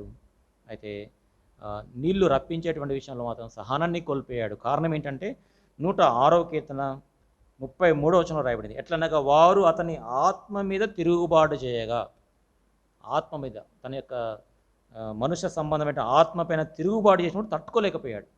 అందుకనే కాని మాట తాను పలికాడు. దాన్ని బట్టి ఎంత గొప్ప నష్టాన్ని తాను పొందాడు. అంటే కనాను దేశంలోనికి తాను ప్రవేశించలేకపోయాడు. ఎంతో బతిమిలాడాడు దేవుడిని, ఎంతో గోజాడాడు, కానీ దేవుడు ఏమాత్రము తన యొక్క ప్రార్థన ఆలకించలేదు. ఒక్క మాట మాట్లాడాడు. తాను చేసిన తప్పిదమల్లా కూడా అదొక్కటే, ఇంకేది కూడా మోషే తాను తప్పు చేసినట్టుగా పాపం చేసినట్టుగా మనకి ఎక్కడ కనపడదు. కాబట్టి కాని మాట తాను పలికాడు. కాబట్టి మన యొక్క జీవితంలో కూడా రక్షణ పొందకపోవడం ఇంకా అనేకమైనటువంటి కాని మాటలు మనము పలికినటువంటి వారు. అదే రక్షణ పొందిన తర్వాత మన యొక్క మాటలు బహు జాగ్రత్త కలిగి ఉండాలి. ఎందుకంటే మనం మాట్లాడే ప్రతి మాట విషయమై ప్రభువు విమర్శ దినమందు లెక్కలోనికి తీసుకొని వస్తాడంట. చూడండి, మత్తయి సువార్తలో అనుకుంటా, చూడండి మత్తయి సువార్త 12వ అధ్యాయము 36వ వచనం. మత్తయి సువార్త 12వ అధ్యాయము 36, 37 వచనాలు. నేను మీతో చెప్పున్నదేమనగా, మనుషులు పలుకు వ్యర్థమైన ప్రతి మాటను గూర్చి విమర్శ దినమున లెక్క చెప్పవలసి ఉండును. నీ మాటలను బట్టి నీతిమంతుడు అని తీర్పు నొందుదువు, నీ మాటలను బట్టియే అపరాధి అని తీర్పు నొందుదువు. కాబట్టి మన యొక్క మాటలు బహు జాగ్రత్త కలిగి ఉండాలి. మోషే తాను అన్యుడిగా ఉన్నప్పుడు కాని మాట మాట్లాడలేదు, కానీ తాను ఇశ్రాయేలు ప్రజలు నడిపించేటువంటి సమయంలో ఆయన నాయకుడిగా ఉన్నప్పుడు ఒకే ఒక్కసారి, మరలా ఎన్నడూ కూడా తాను మాట్లాడినట్టు కనపడదు. మరి గతంలో కూడా మాట్లాడగా కనపడదు. అదే ఆ, కనాన్ దేశంలోనికి తాను ప్రవేశించలేకపోయి ఎంతో ఆశపడ్డాడు. ఇన్ని సంవత్సరాలు విడుదల కొరకై, విమోచన కొరకై ప్రయాసపడ్డాడు. ఇశ్రాయేలు ప్రజలను నడిపించాడు. అరణ్యంలో తాను ఉండినాడు. ఎంత ప్రయాసపడ్డాడు. తర్వాత మొదటి 40 సంవత్సరాలు అంతఃపురంలో ఉన్నప్పటికీ, తర్వాత 40 సంవత్సరాలు తాను అరణ్యంలో ఉన్నాడు. దేని కొరకంటే అల్పకాల పాపభోగం అనుభవించుట కంటే దేవుని ప్రజలతో శ్రమ అనుభవించడం మేలు అనుకున్నాడు. కాబట్టి శ్రమ అనుభవించాడు క్రీస్తు కొరకై. అయితే ఒక చిన్న మాట, కాని మాట మాట్లాడిన దాన్ని బట్టి తాను నష్టపోయాడు. కాబట్టి మన యొక్క జీవితంలో కూడా మన యొక్క మాటల విషయమై బహు జాగ్రత్త కలిగి ఉండాలి. కారణం ఏంటంటే ఇక్కడ రాయబడింది, మనుషులు పలుకు వ్యర్థమైన ప్రతి మాటను గూర్చి. కాబట్టి మనం అనాలోచనగా అనేక మాటలు మాట్లాడుతూ ఉంటాం, అనేకమైనటువంటి అనవసరమైన డిస్కషన్స్ చేస్తూ ఉంటాం. ప్రత్యేకంగా మనము అన్యులతో మాట్లాడేటప్పుడు బహు జాగ్రత్త కలిగి ఉండాలి. విశ్వాసులతో మాట్లాడినట్టుగా మనం మాట్లాడకూడదు. విశ్వాసుల మధ్యలో మనం ఎన్నో మాట్లాడుతూ ఉండవచ్చు, ఎన్నో మనం షేర్ చేస్తూ ఉండవచ్చు. ప్రత్యేకంగా అన్యజనుల మధ్యలో ఉన్నప్పుడు మన యొక్క మాటలు బహు జాగ్రత్త కలిగి ఉండాలి. ఇదే విషయాన్ని అపొస్తలుడైన పౌలు కొలస్సీ సంఘానికి రాస్తాడు. చూడండి, కొలస్సీ పత్రిక 4వ అధ్యాయము 5వ వచనము. కొలస్సీ పత్రిక 4వ అధ్యాయము 5వ వచనము. సమయము పోనీక సద్వినియోగము చేసుకొనొచ్చు, సంఘము వెలుపటి వారి ఎడల జ్ఞానము కలిగి నడుచుకొనుడి. తర్వాత 6వ వచనం, ప్రతి మనుషునికి ఎలాగూ ప్రత్యుత్తరం ఇవ్వాలో అది మీరు తెలుసుకుంటాకై మీ సంభాషణ ఉప్పు వేసినట్టు ఎల్లప్పుడూ రుచిగలదిగాను కృపా సహితముగాను ఉండనీయుడి. కాబట్టి మన యొక్క మాటలు ఇట్లా ఉండాలి. సంభాషణ ఉప్పు వేసినట్టు ఎల్లప్పుడూ రుచిగలదిగాను కృపా సహితముగా ఉండాలి. ప్రత్యేకంగా సంఘం వెలుపటి వారి ఎడల మన యొక్క మాటలు బహు జాగ్రత్తగా ఉండాలి. అయితే మనం మాట్లాడే ప్రతి మాటను గురించి ప్రభువు విమర్శ దినమున తీర్పులోనికి తీసుకొని వస్తాడు. మన యొక్క మాటల గురించి దేవునికి లెక్క అప్పగించాలి. కాబట్టి మన యొక్క మాటలు చాలా కొద్దిగా ఉండాలి. అనవసరమైనటువంటి మాటలు మనము మాట్లాడకుండా మనము బహు జాగ్రత్త కలిగి ఉండాలి. తర్వాత సామెతలు 26-24 వచనంలో మన యొక్క మాటలు ఇంకా ఎట్లాంటివి ఉన్నాయంటే మాయ మాటలు, మాయ సంబంధమైనటువంటి పెదవులు మనం కలిగి ఉన్నాం. చూడండి, సామెతలు 26-24. సామెతలు 26వ అధ్యాయము 24వ వచనము. పగవాడు పెదవులతో మాయలు చేసి అంతరంగములో కపటము దాచుకొనును. పెదవులతో మాయలు చేసేటువంటి వారు ఉన్నారు. మాయ మాటలు మాట్లాడతారు. లోకంలో కూడా చాలామంది మాయల మాటలు మాట్లాడతారు. అది అర్థం కాదు చాలామందికి, అందుకని మోసపోతూ ఉన్నారు. నేను వార్తాపత్రికలు 2 చదువుతాను, ఈనాడు తర్వాత హిందూ పేపర్, ప్రతిరోజు చదువుతాను. అందులో ఎట్లా మోసపోతున్నారంటే జనాలు, సైబర్ నేరస్తులు చాలామంది, ప్రతి దినము ఒక న్యూస్ ఖచ్చితంగా ఉంటుంది. సైబర్ నేరస్తులు ఫోన్ చేస్తారు, మంచి ఆఫీసర్స్కి, మళ్ళీ మంచి పెద్ద పెద్ద డాక్టర్స్కి, చాలామందికి ఫోన్ చేసి వారిని ఏదో మాయమాటలు చెప్పేసి వారి దగ్గర నుంచి లక్షలు కోట్లు సైబర్ నేరస్తులు డ్రా చేసినారు. అట్లాంటి సందర్భాలు చాలా నేటి దినాల్లో జరుగుతున్నాయి. ఇటీవల కాలంలో ఎక్కువైపోయినాయి సైబర్ నేరస్తులు. అంటే మాయమాటలు చెప్తారు, ఫోన్ చేస్తారు, మేము బ్యాంక్ నుంచి మాట్లాడుతున్నాం, మీ యొక్క డెబిట్ కార్డు లేదా క్రెడిట్ కార్డు ఎక్స్పైర్ అయిపోతుంది కాబట్టి మీ అన్ని డీటెయిల్స్ చెప్పాలి అని చెప్పేసి మోసం చేయడము. తర్వాత మీ దగ్గర మీకు ఏదో పార్సల్ వచ్చిందండి, కాబట్టి అది ఎయిర్పోర్ట్లో ఉంది, కాబట్టి మీరు కొంత చెల్లిస్తే మేము ఆ యొక్క బహుమతిని పంపిస్తాము అని చెప్పేసి చెప్పడం. ఈ విధంగా చాలా అనేకమైనటువంటి వార్తలు నేను చదువుతూ ఉన్నాను. ఎట్లా చాలామంది మోసపోతున్నారంటే అట్లా మోసపోతూ ఉన్నారు. మాయ మాటలు చాలా భయంకరం. కొంతమందిని ఉచ్చులో దించుతూ ఉన్నారు భయంకరంగా.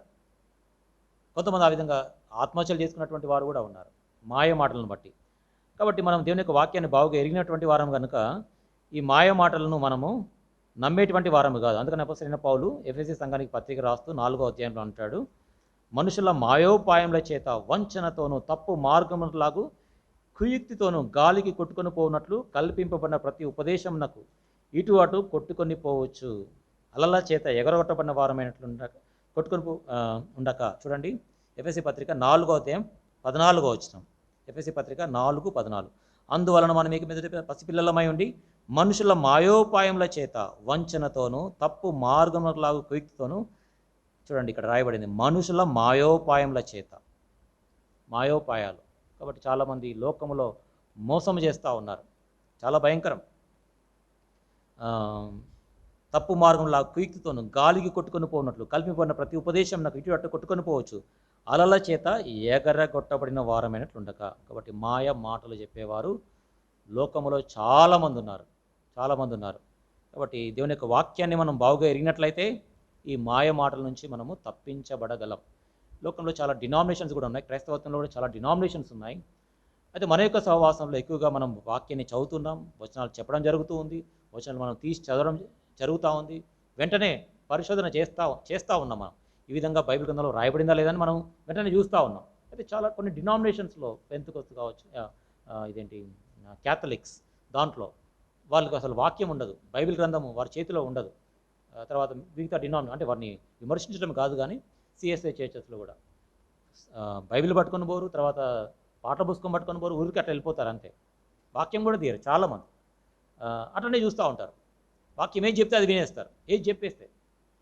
ఆ విధంగా చాలామంది మాయ మాటల చేత కొట్టుకొని పోబడతా ఉన్నారు, సత్యాన్ని గ్రహించలేకుండా ఉంటూ ఉన్నారు. కాబట్టి మనం ఒకప్పుడు కూడా మాయ మాటలు కలిగినటువంటి పెదవులు కలిగినటువంటి వారం. తర్వాత మనల్ని మనమే పొగుడుకున్నటువంటి వారం, మన పెదవులతో ప్రశంసించుకొని పొగుడుకున్నటువంటి వారం. చూడండి, సామెతల గ్రంథం 27వ అధ్యాయము, సామెతలు 27 2వ వచనం. సామెతలు 27 2వ వచనం. నీ నోరు కాదు అన్యుడే, నీ పెదవులు కాదు పరులే నిన్ను పొగడదగును. కాబట్టి మన పెదవులతో నేను అది ఇది అని చెప్పేసి పొగుడుకునేటువంటి వారం. నేను ఇంత చదువు చదివాను, ఇంత చక్కటి ఉద్యోగం చేస్తూ ఉన్నాను, మాకు ఇన్ని ఆస్తి పాస్తులు ఉన్నాయండి, మా తాత ముత్తాతలు క్రైస్తవులు, మా తాత ముత్తాతలు పాస్టర్లు అని పొగడ్తలు చెప్పుకున్నటువంటి వారం. అట్లాంటి పెదవులు ఒకప్పుడు మనము కలిగినటువంటి వారం. అయితే మనల్ని ఇతరులు వారు మెచ్చుకోవాలి, ప్రశంసించాలి, కానీ మనల్ని మనమే పొగుడుకోవడం కాదు. కొంతమంది ఉప్పొంగుతారు తమ యొక్క సొంత విషయమై. చూడండి, కొలస్సీ పత్రిక 3వ అధ్యాయం, కొలస్సీలకు 2వ అధ్యాయం అండి, కొలస్సీ పత్రిక 2వ అధ్యాయము 18, 19 వచనాలు. కొలస్సీ పత్రిక 2వ అధ్యాయము 18, 19 వచనాలు. అతి వినయాసక్తుడై దేవదూత ఆరాధన యందు ఇచ్చగలిగి తాను చూచిన వాటిని గూర్చి గొప్పగా చెప్పుకొనుచు తన శరీర సంబంధమైన మనసు వలన ఊరక ఒప్పొంగుచు శిరస్సును హత్తుకొనని వాడు. కాబట్టి శిరస్సును హత్తుకొనని వాడు అంటే తర్వాత మనం చూస్తాం ప్రభువైన యేసుక్రీస్తు యొక్క శరీరము, ఆ యొక్క శిరస్సు గురించి చూస్తాం. ఆ యొక్క శిరస్సు ప్రభువైన యేసుక్రీస్తు, శరీరము ప్రభువైన యేసుక్రీస్తు యొక్క శరీరము సంఘానికి గుర్తుగా ఉంది. శిరస్సును హత్తుకొనని వాడు ఏం చేస్తాడంటే తాను చూచిన వాటిని గురించి గొప్పగా చెప్పుకోవచ్చు. అంటే డబ్బాలు కొడుతూ ఉంటారు, గప్పాలు కొట్టుకుంటూ ఉంటారు. ఒకప్పుడు మనము కూడా మన గురించి మనము మన యొక్క స్థితుల గురించి గొప్పగా చెప్పుకున్నటువంటి వారము. తన శరీర సంబంధమైన మనసు వలన ఊరక ఉప్పొంగుచున్నటువంటి వారం. మనం కూడా ఒకప్పుడు ఇట్లాంటి పెదవులు మనము కలిగినటువంటి వారం. ఇంకా ఎట్లాంటి పెదవులు మనం కలిగి ఉన్నామంటే చూడండి, కీర్తనలు 34:13. కీర్తనలు 34:13. 34వ కీర్తన 13వ వచనము. చెడ్డ మాటలు పలకకుండా నీ నాలుకను, కపటమైన మాటలు పలకకుండా నీ పెదవులను కాచుకొనుము. కపటమైనటువంటి మాటలు, కపట హృదయం కలిగినటువంటి వారము, కపటమైనటువంటి మాటలు మనం కలిగినటువంటి వారం, కపటమైనటువంటి పెదవులు కలిగినటువంటి వారము. అందుకనే మొదటి పేతురు పత్రికలో కపటమైనటువంటి మాటలు మాట్లాడకుండా మన యొక్క పెదవులను మూసుకొని ఉండాలంట. మొదటి పేతురు పత్రిక, పేతురు రాసిన 1వ పత్రిక 3వ అధ్యాయము 10వ వచనం. మొదటి పేతురు 3వ అధ్యాయము 10వ వచనము. జీవమును ప్రేమించి మంచి దినములు చూడగోడు వారు చెడ్డదాన్ని పలకకుండా తన నాలుకను, కపటపు మాటలు చెప్పకుండా తన పెదవులను కాచుకొనవలెను. కపటపు మాటలు చెప్పకుండా, కపటపు మాటలు. కాబట్టి మన యొక్క జీవితంలో బహు జాగ్రత్త కలిగి ఉండాలి. కపటపు మాటలు, పెదవులు కలిగినటువంటి వారం. అంతేకాకుండా రక్షణ పొందక పూర్వము నామకార్థ క్రైస్తవులముగా ఏదో పెదవులతో మనము ప్రభుని ఆరాధించినటువంటి వారం. ఇశ్రాయేల్ ప్రజలు, యూదులు ప్రభుని ఆ విధంగా నామకార్థంగా ఆరాధించినటువంటి వారు. చూడండి, యెషయా గ్రంథం 29వ అధ్యాయం, యెషయా గ్రంథం 29వ అధ్యాయము 13వ వచనం. మధ్యలో పెదవులతో నన్ను ఘనపరచుచున్నారు కానీ తమ హృదయం నాకు దూరము చేసుకొని ఉన్నారు. చూడండి, పెదవులతో నన్ను గనపరుచున్నారు కానీ, చూడండి పెదవులతో కొంతమంది మాట్లాడతారు, అయితే వారి యొక్క హృదయం చాలా దూరంగా ఉంటుంది. కొంతమంది భార్యాభర్తలు కూడా ఆ, వారి పెదవులు మంచిగా మరి ప్రశంసించుకున్నట్టుగా ప్రేమించుకున్నట్టుగా కనబడుతుంది, కానీ కొన్ని సందర్భాల్లో హృదయాలు చాలా దూరంగా ఉండేటువంటి వీలు సాధ్యత ఉంటుంది. కాబట్టి మనం కూడా ప్రభుని పెదవులతో కొన్నిసార్లు స్తుతిస్తూ ఉంటాం, ఆరాధిస్తూ ఉంటాం. అయితే హృదయపూర్తిగా ఆ యొక్క స్తుతి ఆరాధన అనేటువంటిది మనకు హృదయాంతరంగంలో నుంచి వస్తుందా లేదా, అది చాలా ప్రాముఖ్యమైనది. అందుకనే దేవుడు మన యొక్క హృదయాంతరంగంలో నిండేటువంటి వాడు. మనం పెదవులతో ప్రార్థన చేస్తూ ఉన్నామా, పెదవులతో ప్రభుని స్తుతిస్తున్నామా, ఆరాధిస్తున్నామా, ప్రభు కనిపెడతాడు. మనుషులు కనిపెట్టకపోవచ్చు, ఇతరులు ఎవరు కూడా కనిపెట్టకపోవచ్చు, అయితే మన ప్రభువు కనిపెడతాడు. మనం కూడా ఒకప్పుడు ఏదో పెదవులతో నామకార్థ క్రైస్తవులముగా ప్రభుని ఏదో గణపరిచాం. అది రక్షణ పొందిన తర్వాత హృదయపూర్తిగా ఆ యొక్క ఆరాధన స్తుతి అనేటువంటిది హృదయాంతరంగం నుంచి వచ్చి మనము జిహ్వా ఫలాన్ని ప్రభునకు అర్పించినటువంటి వారం. కాబట్టి రక్షణ పొందకపూర్వము మన యొక్క పెదవులు ఏ విధంగా ఉన్నాయో పెద్ద పట్టి మనం చూసాం. తర్వాత మన దేవుని యొక్క పెదవులు ఎట్లా ఉన్నాయి, అది కూడా చాలా ప్రాముఖ్యమైనది. మన దేవుని యొక్క పెదవులు ఎలా ఉన్నాయి చూడండి. 45వ కీర్తనలు 45 2వ వచనం. కీర్తనలు 45:2. నరుల కంటే నీవు అతి సుందరుడవై ఉన్నావు, నీ పెదవుల మీద దయారసము పోయబడి ఉన్నది. కాబట్టి మన ప్రభువైన యేసుక్రీస్తు ఆయన పెదవుల పైన దయారసము పోయబడి ఉన్నది. ఆయన జనసమూహంలో చూచి కనికరపడ్డాడు. ఆయన దయగల మాటలు, కనికరం గల మాటలకు చూచి అనేకులు ఆశ్చర్యపడ్డారు. ఆయన యొక్క పెదవుల మీద దయారసము పోయబడి ఉన్నది. మన యొక్క పెదవులు అయితే ఎట్లా ఉన్నాయో పెద్ద పట్టి మనం చూసాం. మన దేవుని యొక్క పెదవులు, ఆయన పెదవుల పైన దయారసము పోయబడి ఉంది. తర్వాత సాంగ్ ఆఫ్ సాలమన్స్లో అంటే పరమగీతముల్లో అక్కడ సొలొమోను గురించి, అంటే ప్రభువైన యేసుక్రీస్తుని గురించి సొలొమోను చాలా చక్కగా రాస్తాడు. ఆయన యొక్క పెదవులు ఎట్లా ఉన్నాయి. పరమగీతములు 5వ అధ్యాయం, పరమగీతములు 5వ అధ్యాయము, పరమగీతములు 5వ అధ్యాయం చూడండి, ఎన్నో వచనం, 13వ వచనం చూడండి, 13వ వచనం. అతని పెదవులు పద్మముల వంటివి, like lilies, lilies in the field, పొలంలోని పద్మముల వంటివి అంట, లిల్లీస్ పద్మాల లాంటివి. ద్రవరూపక జటామాంసి వలె అవి పరిమళించును. చక్కటి సువాసనతో మరి నిండినటువంటి పెదవులు మన ప్రభువైన యేసుక్రీస్తు కలిగి ఉన్నాడు. చాలా అందమైనటువంటి పెదవులు మన ప్రభువైన యేసుక్రీస్తు కలిగి ఉన్నాడు. పద్మముల వంటి పెదవులు అంటే లిల్లీస్, మరి ఎలా వర్ణించాలో నాకే తెలియదు, కానీ పద్మముల వంటివి. అంతేకాకుండా చక్కటి పరిమళముతో కలిగినటువంటివి. ద్రవరూపక జటామాంసి వలె అంటే అత్తరుతో ఆ యొక్క పెదవులు ఎంతో చక్కటి సువాసనను వెదజల్లేవిగా ఆ యొక్క పెదవులు ఉన్నాయి. మన ప్రభు యొక్క పెదవులు, మన యొక్క పెదవులు రక్షణ పొందకపూర్వం ఎట్లా ఉండినాయో తర్వాత చూసాం. తర్వాత మన దేవుని యొక్క పెదవులు ఎట్లా ఉన్నాయో మనం చూసాం. తర్వాత రక్షణ పొందిన తర్వాత, అంటే రక్షణ పొందడానికి మన యొక్క పెదవులు ఏమి చేయబడ్డాయి, మనము ఏం చేశాం చూడండి. రోమాపత్రిక, రోమీయులకు 10వ అధ్యాయం, రోమపత్రిక 10వ అధ్యాయము 9వ వచనం. రోమపత్రిక 10వ అధ్యాయం 9వ వచనం. అదేమనగా యేసు ప్రభు అని నీ నోటితో ఒప్పుకొని దేవుడు మృతుల నుండి ఆయన లేపినని నీ హృదయమందు విశ్వసించిన ఎడల నీవు రక్షింపబడుదువు. తర్వాత 10వ వచనం కూడా, ఏలైనగా నీతి కలుగునట్లు మనుషుడు హృదయంలో విశ్వసించును, రక్షణ కలుగునట్లు నోటితో ఒప్పుకొనును. కాబట్టి రక్షణ మనం ఎట్లా పొందామంటే మనం నోటితో ఒప్పుకున్నాం, హృదయమందు విశ్వసించాం. కాబట్టి మన ప్రభువైన యేసుక్రీస్తు తన యొక్క అమూల్యమైన రక్తముతో మన యొక్క అపవిత్రమైనటువంటి పెదవులను ఆయన కడిగి పవిత్రపరచాడు. చూడండి, దీనికి సాదృశ్యంగా యెషయా గ్రంథము 6వ అధ్యాయంలో మనం చూడగలం. చూడండి, యెషయా గ్రంథము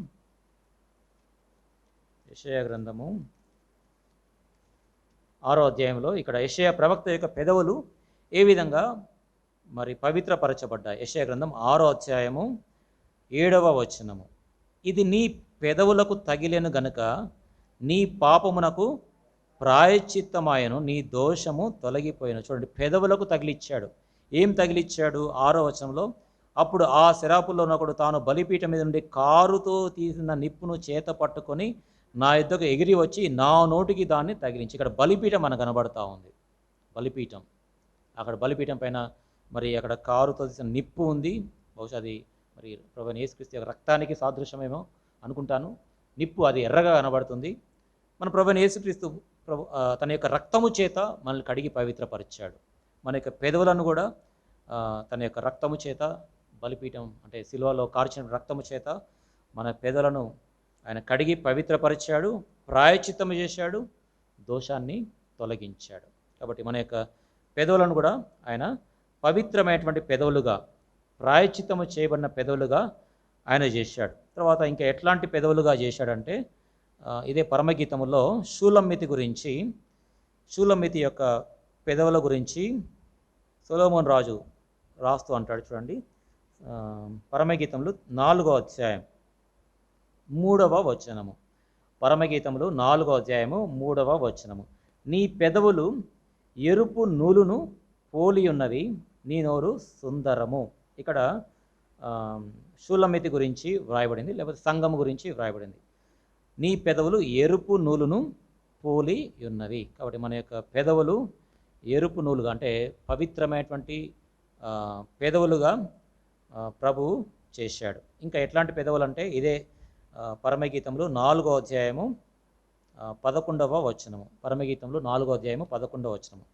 ప్రాణేశ్వరి, నీ పెదవులు తేనియలొలుకుచున్నట్టున్నవి, తేనియలొలుకుచున్నట్టున్నవి. కాబట్టి మన యొక్క పెదవులు తేనియలొలుకుచున్నట్టున్నవి అంటే, దేవుని యొక్క వాక్యము జుంటి తేనెతో పోల్చబడింది. మనకు చాలా పరిచయమైనటువంటిది. 19వ కీర్తనలో దేవుని యొక్క వాక్యము అది తేనెతో పోల్చబడింది. 19వ కీర్తన 10వ వచనము. 19వ కీర్తన 10వ వచనము. అవి బంగారు కంటెను, విస్తారమైన మేలిమి బంగారు కంటెను, కోరదగినవి, తేనె కంటెను, జుంటి తేనె దారల కంటెను మధురమైనవి. అంటే మన యొక్క పెదవులు దేవుని యొక్క వాక్యాన్ని అవి ఉచ్చరించేవిగా ఉన్నాయి, అంటే సువార్తను ప్రకటించేవిగా ఉన్నాయి. అంటే తేనె లొలుకుచున్నట్టున్నవి. దేవుని యొక్క వాక్యము తేనెతో పోల్చబడింది. దేవుని యొక్క వాక్యము తేనెతో పోల్చబడింది. కాబట్టి రక్షణ పొందినటువంటి వారి యొక్క పెదవులు తేనె లొలుకుచున్నట్టున్నవి, అంటే తేనెతో నింపబడి దేవుని యొక్క వాక్యము చేత నింపబడినటువంటివి.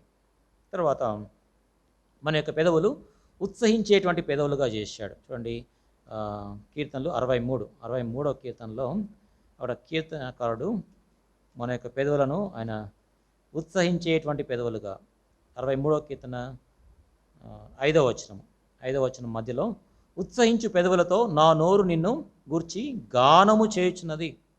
ఒకప్పుడు కపటపు పెదవులు, అపవిత్రమైనటువంటి పెదవులు, మరి కుటిలమైనటువంటి పెదవులు, ఇట్లాంటి పెదవులు కలిగినటువంటి మన పెదవులను ప్రభు ఉత్సహించేటువంటి పెదవులుగా చేశాడు. తర్వాత సామెతలు 10వ అధ్యాయము 21వ వచనం. సామెతలు 10వ అధ్యాయము 21వ వచనము. మన యొక్క పెదవులు నీతిమంతుని పెదవుల వలె చేయబడ్డాయి.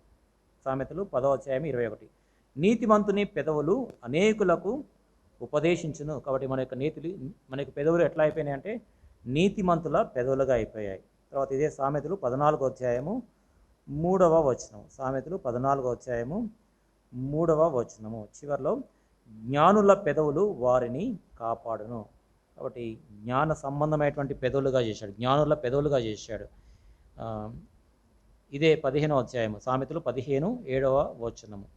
జ్ఞానుల పెదవులు తెలివిని వెదజల్లును. కాబట్టి మన యొక్క పెదవులు జ్ఞానుల పెదవులుగా చేయబడ్డాయి. కాబట్టి జ్ఞానుల పెదవులుగా చేయబడ్డాయి. కాబట్టి ఇప్పటి వరకు మన యొక్క పెదవులు రక్షణ పొందకపూర్వము ఎట్లా ఉన్నాయి? పెద్ద పట్టి నిన్ను రాశాను. సర్ప విషం ఉంది, తర్వాత చెడు హృదయము, ప్రేమగల మాటలు పలికే పెదవులు, అపవిత్రమైనటువంటి పెదవులు, కత్తులు, తర్వాత అబద్ధపు పెదవులు, ఇచ్చకపు మాటలు మాట్లాడే పెదవులు, కుటిలపు మాటలు మాట్లాడే పెదవులు, మూర్ఖముగా మాట్లాడే పెదవులు, దుష్టత్వము, తర్వాత ఒట్టి మాటలు పలికే పెదవులు, బుద్ధిహీనుని పెదవులు, పనికి మాలిన పెదవులు, తర్వాత కీడు తలపెట్టేటువంటి పెదవులు, మోసపు చేటు చేసేటువంటి పెదవులు, కాని మాటలు మాట్లాడే పెదవులు, మాయ మాటలు మాట్లాడే పెదవులు, తను తాను పొగడుకునేటువంటి పెదవులు, తర్వాత కపటపు మాటలు మాట్లాడే పెదవులు, ఉత్తి పెదవులతో మనము ఆరాధించినటువంటి వారం. ఇట్లాంటి పెదవులు మన యొక్క పెదవులు. తర్వాత దేవుని యొక్క పెదవులు అవి దయారసముతో పోయబడి ఉన్నాయి. తర్వాత దేవుని యొక్క పెదవులు అవి పద్మముల వంటివి, ద్రవరూపక జటామాంసి వలె పరిమళించుచున్నాయి దేవుని యొక్క పెదవులు. తర్వాత మన యొక్క పెదవులు అవి ప్రాయశ్చిత్తము చేయబడ్డాయి, పవిత్రమైనటువంటి పెదవులుగా అవి చేయబడ్డాయి. ఎరుపు నూలుని పోలి ఉన్నాయి. ప్రభువైన యేసుక్రీస్తు తన యొక్క రక్తము చేత మన యొక్క పెదవులు ఆయన తాకాడు, పవిత్రపరిచాడు. తర్వాత తేనె లొలుకుచున్నవి, తేనె చేత నింపబడి దేవుని యొక్క వాక్యము చేత మన యొక్క పెదాలు నింపబడి ఉన్నాయి. తర్వాత స్తుతి, తర్వాత ఉత్సహించేటువంటి పెదవులుగా, నీతిమంతుని పెదవులుగా, జ్ఞానవంతుని పెదవులుగా ఆయన చేశాడు. అందుకనే మన జిహ్వా ఫలమును ప్రభునకు అప్పగింపబద్ధులమై ఉన్నాం. లేవియాకాండం 1వ అధ్యాయము 8వ వచనం చదువుకొని ప్రార్థన చేసుకుందాం. Leviticus chapter 1 and verse 8. లేవియాకాండం 1వ అధ్యాయము 8వ వచనము అందరం కలిసి చదువుకుందాం. అప్పుడు యాజకులైన అహరోను కుమారులు ఆ అవయవములను, తలను, క్రొవ్వును బలిపీఠం మీద అగ్ని మీది కట్టెలపైనే చక్కగా పేర్చవలెను. ఇక్కడ మనం తల గురించి చూస్తూ ఉన్నాం, మెదడు గురించి చూసాం, తర్వాత కండ్ల గురించి, చెవుల గురించి మనం చూసాం. ఈ దినము పెదవుల గురించి మనం చూసాం. కాబట్టి మన యొక్క పెదవులు జిహ్వా ఫలమును, fruit of our lips we need to offer on to the Lord. Fruit of our lips అంటే జిహ్వా ఫలమును హెబ్రీ పత్రిక 13వ అధ్యాయంలో మనం చూసాం. కాబట్టి మనము ప్రభునకు మన యొక్క పెదవులు స్తుతి కొరకై, ఆరాధన కొరకై అప్పగింపబద్ధులమై ఉన్నాం. కాబట్టి మన యొక్క శరీరములను ప్రభునకు సజీవ యాగముగా సమర్పించుకోవాలి. అంటే మన యొక్క పెదవులను కూడా ప్రభునకు అప్పగించుకోవాలి. మన యొక్క కళ్ళు, మన యొక్క నేత్రములు, మన యొక్క చెవులు, మన యొక్క తల, సర్వ శరీరము కూడా ప్రభు కొరకై సజీవ యాగంగా సమర్పించుకోవాలి. ఇట్టి సేవ దేవునికి యుక్తమైనటువంటిది. కాబట్టి మన యొక్క మాటలు మనము బహు జాగ్రత్త కలిగి ఉండాలి. ఎందుకంటే ప్రభు ఒక దినంన మనం మాట్లాడే ప్రతి మాట విషయమై విమర్శలోనికి తీసుకొని వస్తాడు. ప్రార్థన చేసుకుందాం.